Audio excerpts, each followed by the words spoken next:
नमस्कार जोहार। अभी मैं इस वक्त खड़ा हूँ गिरिडीह ज़िले के रिजुवालिका तीर्थ स्थान में। दर्शकों को हम बता दें कि रिजुवालिका वो तीर्थ स्थान है जो कि काफ़ी ऐतिहासिक और पौराणिक माना जाता है जैन धर्म के दृष्टिकोण से। इसका महत्व क्या है ये दर्शकों को हम बताते हैं। आइए पहले इस जैन मंदिर का, इस तीर्थ स्थान का आप लोगों को दर्शन अवलोकन कराएं। रिजुवालिका जो तीर्थ स्थान है वो यहाँ बराकर नदी, जो कि रिजुवालिका नदी पहले माना जाता है, प्राकृत भाषा में इसे रिजुवालिका नदी कहा जाता है, उसी के तट के किनारे ये रिजुवालिका तीर्थ अवस्थित है। और ऐसा मान्यता है विशेषकर जैन धर्म के श्वेतांबर मतानुसार कि यहाँ पर 24वें तीर्थंकर जो जैन धर्म के हुए महावीर स्वामी, उनको यहाँ केवल्य ज्ञान यानी कि देवत्व की प्राप्ति हुई थी।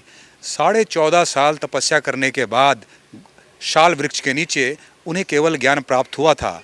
देखिए सामने ये मूल मंदिर है, प्राचीन मंदिर है। इसके अलावा बाईं तरफ देखेंगे तो एक समोसरण की रचना की गई है, समोसरण मंदिर भी है। बड़ा खूबसूरत मंदिर बनाया गया है यहाँ पर। इसका भी अवलोकन आप लोग कराएंगे। पहले मूल मंदिर की और हम लोग चलें। ये काफ़ी पुराना ये मंदिर है और ये गिरिडीह डुमरी जो राजमार्ग है उसके किनारे अवस्थित है। अगर गिरिडीह जिला से अगर गिरिडीह मुख्यालय से आप चलेंगे डुमरी की तरफ तो 12.5 किलोमीटर के बाद में जो है वो बराकर नदी के ठीक जो है वो किनारे अवस्थित है रिजुवालिका तीर्थ स्थान।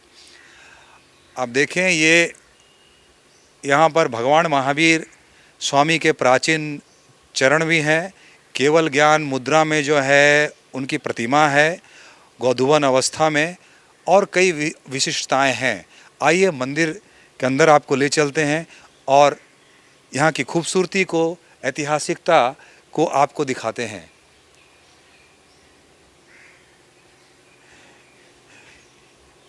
ये जो है ये समोसरण की रचना है। हमारे साथ में जो हैं यहाँ के सहायक प्रबंधक हैं अमित गौतम जी। आपका बहुत बहुत स्वागत है। धन्यवाद। थोड़ी विशेषता बताएं कि ये क्या क्या है, ये चरण चिन्ह के बारे में बताएं।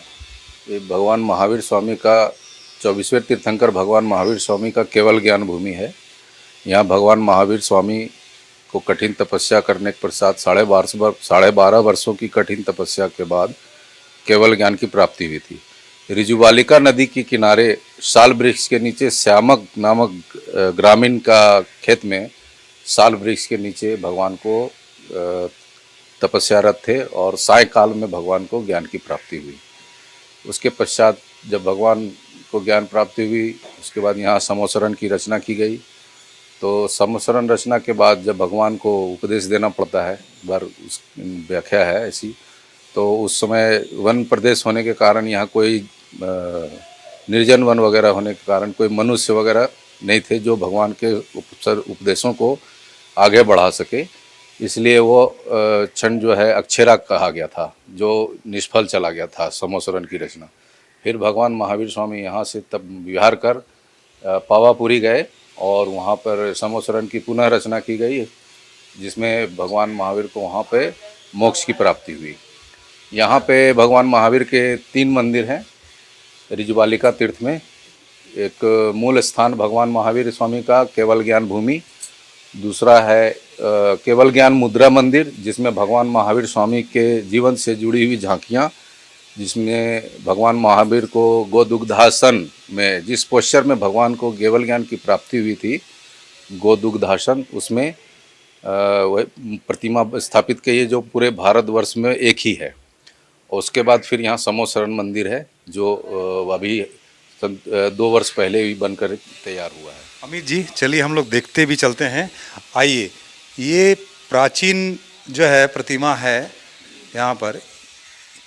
आप सबसे पहले देखें ये एक बहुत ही प्रागैतिहासिक जो है मूर्ति है। रिजुवालिका नदी से ही जो है खनन करके जो है इसे प्राप्त किया गया था, आविर्भाव हुआ था इस प्रतिमा का, और इसे जो है काफ़ी प्राचीन मंदिर माना जाता है और इसका बहुत ही ऐतिहासिक महत्व है। इसके अलावा यहाँ ट्रस्ट की ओर से ये पूरा धर्मशाला और ये जो तीर्थ स्थान है वो जैन श्वेतंबर सोसाइटी कलकत्ता मुख्यालय है, वहाँ से संचालित होता है। जिसका शिखर जी और बिहार के कई जगहों में जो है उसकी शाखाएं हैं। ये प्रतिमा है। अब आइए आपको ले चलते हैं कि ये मूल मंदिर के अलावा एक नया जो है मंदिर भी, भव्य मंदिर का निर्माण हुआ है जो कि काफ़ी सुंदर है।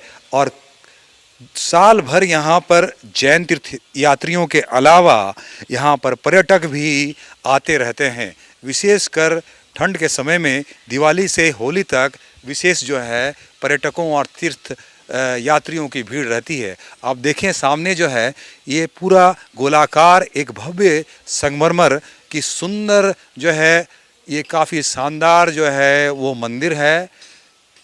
इसे देखने के लिए दूर दूर से यहाँ तीर्थयात्री और पर्यटक आते हैं। और इसके अंदर भी जो है भगवान महावीर की प्रतिमा काफ़ी भव्य और सुंदर है। आप देखें कि इस मंदिर के चारों तरफ रमणीक स्थान है। ये नदी के किनारे हरे भरे वातावरण में ये मंदिर जो है वो अवस्थित है। आप लकड़ियों की नक्काशी देखें, यहाँ पर लकड़ियों की नक्काशी को देखें और है, और पूरे इसमें जो है आप भव्यता देखें इस महावीर केवल ज्ञान मंदिर की, कितना ही भव्य और सुंदर ये मंदिर है। ये पूरे मकराना के संगमरमर से कारीगरों ने इस पूरे मंदिर को शानदार तरीके से उकेरा है। चारों तरफ जो है, चारों तरफ आप देखेंगे कि महावीर, भगवान महावीर स्वामी के जीवन वृत्त को, उनके पूरे जीवन चक्र को हिंदी और अंग्रेजी में लिखकर दर्शाया गया है। उस तरह मंदिर के चारों ओर जो है गोलंबर में वृत्ताकार जो है इस तरह के जो हैं वो चित्र और परिचय देकर उनके पूरे जीवन चक्र को दर्शाया गया है, ताकि कोई भी तीर्थयात्री जो हैं, चाहे जैन धर्म से हो या किसी भी धर्म से, वो महावीर स्वामी के जीवन से और उनके उपदेशों से परिचित हो सके। अब आइए आपको दिखाते हैं कि जो मुख्य ये मंदिर है उसमें महावीर स्वामी की जो प्रतिमा है, 24वें तीर्थंकर, जैन धर्म में चरम तीर्थंकर माना जाता है भगवान महावीर को। और उसके बाद ही पूरी दुनिया जो है भगवान महावीर से ही जो है जैन धर्म से परिचित है। आप देखें कि ये गोदूहन अवस्था में, गोधूहन अवस्था में भगवान महावीर की एक भव्य सुंदर प्रतिमा है, बड़ी सुंदर प्रतिमा है। आप देखें ये जो पूरा इस स्वरूप है प्रतिमा का, शाल वृक्ष का एक स्वरूप दिया गया है। उसमें माने गाय को दूहने की जो अवस्था होती है उस अवस्था में तीर्थंकर भगवान महावीर को दर्शाया गया है। मान्यता ऐसी है कि इसी स्थान पर भगवान महावीर शाल वृक्ष के नीचे उन्होंने 12.5 साल जो है गोदूहन अवस्था में तपस्या की थी और उन्हें केवल ज्ञान की तब प्राप्ति हुई थी, यानी कि उन्हें देवत्व की प्राप्ति हुई थी और दुनिया को ये भगवान महावीर के रूप में प्राप्त हुए। और उसके बाद इन्होंने सत्य, अहिंसा और जो है शांति का संदेश पूरे विश्व में दिया। आइए आपको दिखाते हैं, बाहर में मंदिर के बाहर चलते हैं, कितना सुंदर है। यहाँ पर जितने भी तीर्थयात्री आते हैं, क्योंकि यहाँ जो बराकर नदी है उसे ऋजुबालिका, प्राकृत भाषा में जो पुराने में जो जैन धर्म की जो प्राचीन भाषा है प्राकृत, उसमें उल्लेख है इस नदी का। इसलिए भी जैन तीर्थयात्रियों के लिए इस नदी का बहुत ही धार्मिक महत्व है और इसे बहुत ही पूजनीय और विशिष्ट माना जाता है। इसलिए जो भी जैन तीर्थयात्री यहाँ पर आते हैं ऋजुबालिका तीर्थ, वो इस मंदिर में उपासना करने के बाद नदी में भी उपासना करते हैं और नदी के जल को स्पर्श कर कर वो अपने आप को सौभाग्यशाली और धन्य मानते हैं। आप देखें इस मंदिर के पार्श्व में कितनी सुंदर जो है प्राकृतिक जो है दृश्य है। इसमें आप देखें कि नदी का किनारा है बराकर नदी, जिसे कि आमतौर पर प्रचलित है, लेकिन जैन धर्म में प्राकृत में इसे ऋजुबालिका तीर्थ कहा जाता था। एक जाम्भी ग्राम जो है उसमें उल्लेख है। और ये भी एक विशेषता है कि कैसे झारखंड और झारखंडियों से जैन धर्म का संबंध रहा है कि यहाँ आदिवासी तपस्यक होने के बाद में उन्होंने जो है पहले एक आदिवासी बालिका ही जो है उन्होंने ही जो है उनको जो है भोजन के लिए उनसे पूछा था। तो एक ये किंवदंती है और मान्यता भी ऐसी है। तो पूरे विश्व के श्वेतांबर जैन धर्मावलंबियों के लिए एक ये विशेष जो है वो तीर्थ स्थान है। जो बौद्ध धर्म के लिए जो बोध गया का महत्व है, उसी तरह जैन धर्म में जैन श्वेतांबर मतावलंबियों के लिए ऋजुबलिका तीर्थ का उतना ही ऐतिहासिक और धार्मिक महत्व है। विशेष बात यहाँ है कि जैन श्वेतांबर सोसाइटी की तरफ से यहाँ पर बहुत अच्छी रहने की व्यवस्था और भोजनालय की व्यवस्था भी है। इसलिए यहाँ पर ऐसा माना जाता है कि अपने जीवन काल में जैन तीर्थयात्रियों को जरूर एक बार यहाँ का दर्शन अवश्य करना चाहिए। सहयोगी विक्रम के साथ रितेश सराग, बवाल न्यूज़।